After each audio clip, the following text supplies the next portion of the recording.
দেখেন, আমরা পরাজিত শক্তি না।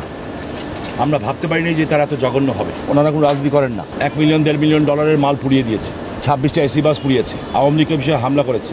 আমার কাছে যেটা খারাপ লাগছে যে একজন সাংবাদিক বোন তার দায়িত্ব পালন করতে যাচ্ছিলেন, সেই বোনটার বলতেও খারাপ লাগছে, কামিজ খুলে ফেলা হয়েছে। সে তার কাঁধের ব্যাগ দিয়ে, আপনাদের যেমন ব্যাগ আছে, ব্যাগ দিয়ে তার বুকে চেপে ধরে রেখেছিল। তারপর তার পায়জামা খুলে ফেলা হয়েছে, এক হাতে পায়জামা এক হাতে ব্যাগ। আমার সাথে তার কথা হয়েছে। তাকে প্রচণ্ডভাবে মারা হয়েছে, মুখের মধ্যে আগুন লাগিয়ে দেওয়া হয়েছে। এরপরে ওই কাউন্সিলর ইকবাল তার পিঠে ঘুষি মেরেছে। ঘুষি মনে বলছে ব্যাগটা ছাড়সটা কেন, ও বাপ ডেকেছে। তারপর একদম বৃদ্ধ লোক তাকে ওখান থেকে উদ্ধার করে একটা গাড়িতে উঠাই দিয়েছে। একজন হিন্দু মহিলা, উনি রাস্তা দিয়ে আসছিলেন, আমি তখন হাসপাতালে ভর্তি। তারপরে আমি নারায়ণগঞ্জ চলে আসি আমার স্যালেন খুলে।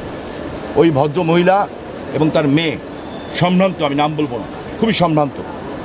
তার হাতের স্বর্ণের চুড়ি ছিল 2 হাত ভরা। ওই চুড়িগুলি উনি স্বেচ্ছায় দিয়ে দিয়েছে।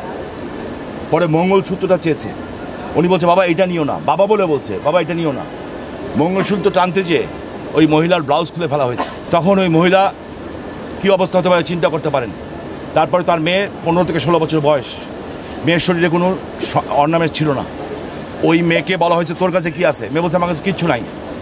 এরপরে ওই মেয়েটার ওড়না খুলে ফেলা হয়েছে এবং তার শরীরে হাত দেওয়া হয়েছে। এরা দিনের বেলায়, দিনে দুপুরে একজন সাংবাদিককে যেভাবে নগ্ন করলো, এই 26টা বাস পুরালো, নম্পার পুরালো, ওদের সাথে কোনো গণতান্ত্রিক চর্চা নারায়ণগঞ্জে হবে না। পুলিশের থানায় আক্রমণ করতে গেছিল।